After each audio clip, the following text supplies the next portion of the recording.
తాకట్టులో ఉన్న బంగారాన్ని విడిపించి ఆ రోజు ఆన్లైన్ రేటుకే మేము కొంటాం. Sharma gold company.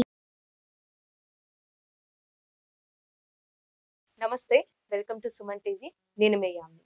మనకి జూన్ నెలలో 12 రాశుల వారికి ఏ విధంగా ఉంటుంది, ఈ విషయాలు మనకి తెలియచేయడానికి ప్రస్తుతం మనతో ఉన్నారు ప్రముఖ ఆధ్యాత్మికవేత్త, ప్రముఖ జ్యోతిష వాస్తు పండితులు, బ్రహ్మశ్రీ డాక్టర్ నాయకంటి మల్లికార్జున శర్మ గారు ఉన్నారు. గురుగారితో మాట్లాడి మనకున్న సందేహాన్ని అడిగి తెలుసుకుందాం. నమస్కారం గురుగారు. నమస్కారం అండి. గురుగారు, జూన్ నెలలో అండి అసలు మకర రాశి వారికి ఏ విధంగా ఉంటుంది, వీళ్ళకి సంబంధించిన పరిహారాలంటూ మాకు తెలియచేయాలండి మీరు. మకర రాశి వాళ్ళకి ద్వితీయ స్థానంలో శని యొక్క సంచారం, తృతీయంలో రాహు, చతుర్థంలో కుజుడు, పంచమ స్థానంలో గురువు, శుక్రుడు, రవి, బుధుడు. అలానే జూన్ 15వ తారీఖు తర్వాత ఈ మకర రాశి వాళ్ళకి షష్టమంలో రవి, బుధ, శుక్ర యొక్క సంచారం. అలానే వీళ్ళకి భాగ్యస్థానంలో కేతు యొక్క సంచారం. మకర రాశి వాళ్ళకి రాశ్యాధిపతి ద్వితీయ స్థానంలో ఉండటం ఒకటి. అలానే ఈ మకర రాశి వాళ్ళకి ఏదైతే మకరం, కుంభం, మీనం, మేషం, వృషభం 5వ స్థానంలో గురువు యొక్క సంచారం వల్ల ముఖ్యంగా ఆర్థిక పరంగా బాగుంటుంది. శుక్రగ్రహం కూడా అనుకూలంగా ఉంది. అంటే ఆర్థిక పరంగా ఫైనాన్షియల్ రిపోర్ట్ అనేది చాలా బాగుంటుంది అని అర్థం. దానికి ఊహించని పరిణామాలు జరగటం ఒకటి, ఎర్నింగ్ అనేది బాగా పెరగటం, సంపాదించడం బాగా పెరగటం ఒకటి, జీతాలు అంటే శాలరీస్ పెరగటం,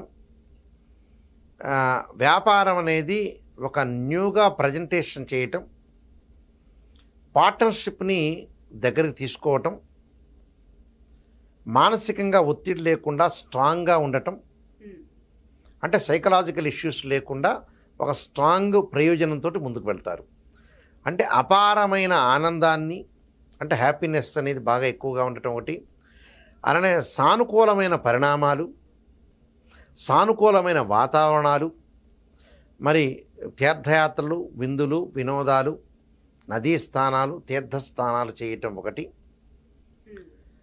అలానే వివాహ విషయాల్లో కొంత అనుకూలంగా ఉండటం, వివాహం కానీ ఎవరైతే బ్రైడ్ గ్రూమ్ అంటే స్త్రీ కానీ పురుషులు కానీ వివాహాలు జరిగే అవకాశాలు ఉండటం ఒకటి.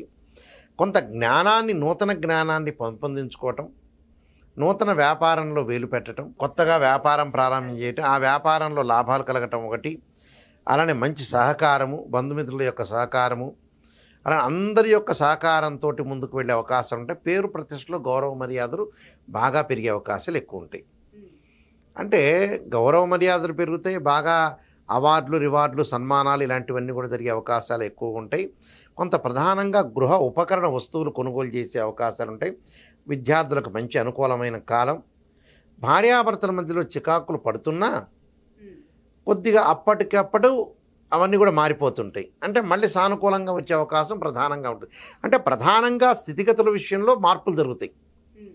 అంటే ఆర్థిక పరంగా ప్రయోజనాలు కలుగుతాయి, ఫైనాన్షియల్ పరంగా. అలానే విదేశాలకు అబ్రాడ్ వెళ్ళే అవకాశాలు ఎక్కువగా ఉండటం ఒకటి. దాంతోపాటు వివాహ ప్రయత్నాలు కూడా కొంత సఫలీకృతం కావటం, సంతానపరంగా కూడా ఇబ్బందులు లేకుండా ఉండటం. సంతానం లేని వాళ్ళని ఇన్ఫెర్టిలిటీ ఇష్యూస్ అంటారు. అంటే సంతానం కలిగే అవకాశం, ఛాన్స్ అనేది ఎక్కువగా ఉంటుంది. అంటే ఛాన్స్ ఎక్కువగా ఉండటం ఒకటి. విదేశాలకు వెళ్ళే అవకాశాలు కూడా బాగా ఎక్కువ ఉన్నాయి.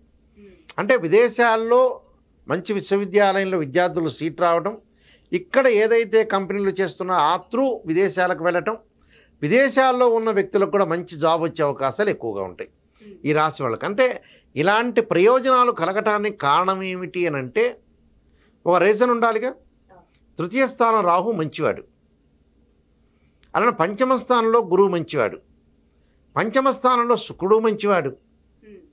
జూన్ 15వ తారీఖు 6వ తారీఖున బుధుడు, 15వ తారీఖున బుధుడు ఏదైతే మిథున రాశిలోకి వెళ్ళిపోతాడో రవి, బుధుడు కూడా అక్కడ మంచివాళ్ళే. అంటే ఇన్ని గ్రహాలు ఎక్కువగా బాగున్నాయని అర్థం. అంటే గ్రహం యొక్క ఒక రీజన్ ఉండాలి, ఆ రీజన్లో కూడా పర్ఫెక్ట్నెస్ ఉండాలి. నిజంగా గ్రహాలు ఏం బాగున్నాయి మకర రాశి వాళ్ళకంటే, నిజం చెప్పాలంటే గోచారీత్యా రాహు బాగున్నాడు, నేను చెప్పినట్టుగా గురువు, శుక్రుడు, బుధుడు, కొన్ని గ్రహాలు అనేవి మార్పులు జరుగుతున్నాయి. వాటి వల్ల మంచి ప్రయోజనాలు కలుగుతాయి. అంటే వ్యాపార పరంగా కానీ, వృత్తిపరంగా కానీ, చిరు వ్యాపారులు కానీ, చిన్న చిన్న వ్యాపారులు కానీ, రాజకీయ నాయకులు కానీ, సినిమా యాక్టర్స్ కానీ, వీళ్ళందరికీ కూడా అనుకూలంగా ఉంటుంది. అంటే కుటుంబంలో ఒడిదొడుకులు ఎదురవుతాయి. ఎదురైన క్షణికాలంలో, అంటే క్షణంలో అవన్నీ కూడా పోతాయి అని అర్థం.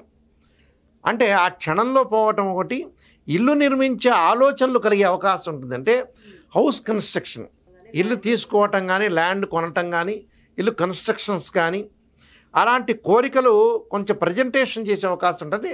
ఏదైతే చేయాలి అంటే వైఫ్ అండ్ హస్బెండ్లో వాళ్ళిద్దరూ మాట్లాడుకోవటం, లేకపోతే వేరే వాళ్ళతో మాట్లాడటం, బంధువులతోటి చుట్టాలతోటి కూడా ఈ విషయాన్ని డిస్కస్ చేసే అవకాశాలు ఎక్కువగా ఉన్నాయి. కాబట్టి ఇవన్నీ కూడా బాగుంటాయి.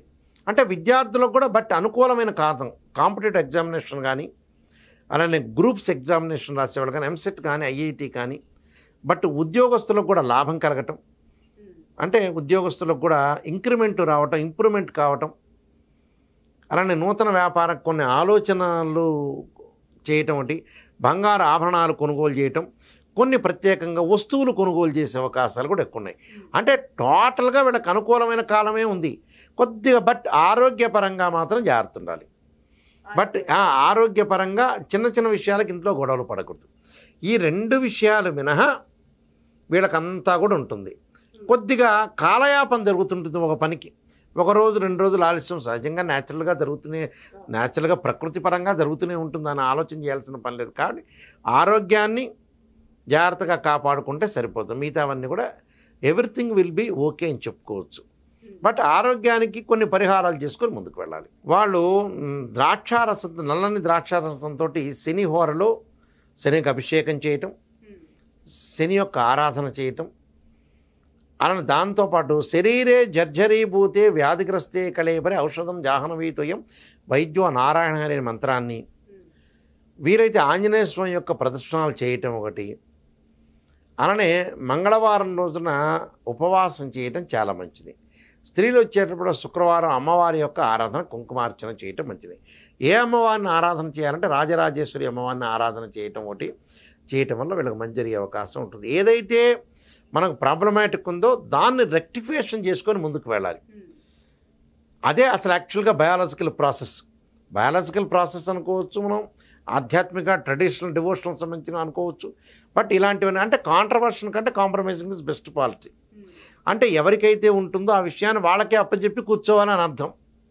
లౌకిక భావంతో ముందుకు వెళ్ళాలి. ఏదైతే మనకి ఈ నెలలో బాగలేదో ఆ గ్రహాల యొక్క అనుకూలతను సాధించడానికి దాని యొక్క జపము, అలానే హోమము, యజ్ఞయాగాది క్రతువులు చేసుకోవడం చాలా మంచిది.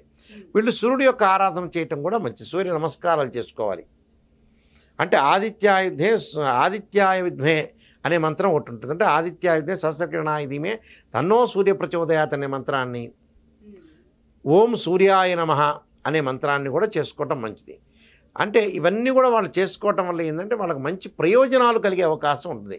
అంటే నెగిటివ్ పోయి పాజిటివ్ వస్తుంది. కానీ నెగిటివ్ తెలుసుకోవాలి జీవితంలో. ఎప్పుడైనా నెగిటివ్ తెలుసుకుంటే ఆ నెగిటివ్లో ఉంటే పాజిటివ్ పుడుతుంది. లేకపోతే నెగిటివ్ తెలుసుకోకుండా నేనే మోనార్క్ను అనుకొని నాకు ఎప్పుడు పాజిటివ్ రిజల్ట్స్ ఉండాలంటే ఎప్పుడు జీవితంలో జరిగే విషయం కాదు అది. నెగిటివ్ని మనం ఎలా సవరణ చేసుకోవాలనే దాన్ని ముందుకెళ్తే ఖచ్చితంగా ప్రయోజనం కలిగే అవకాశం గ్యారంటీగా ఉంటుంది. చాలా చక్కగా తెలియజేశారండి పరిహారం అనేది. ధన్యవాదాలు మీకు. నమస్కారం. సుమన్ టీవీలో మీ పర్సనల్ అండ్ బిజినెస్ ప్రమోషన్స్ కోసం కింది నెంబర్కి కాంటాక్ట్ చేయండి.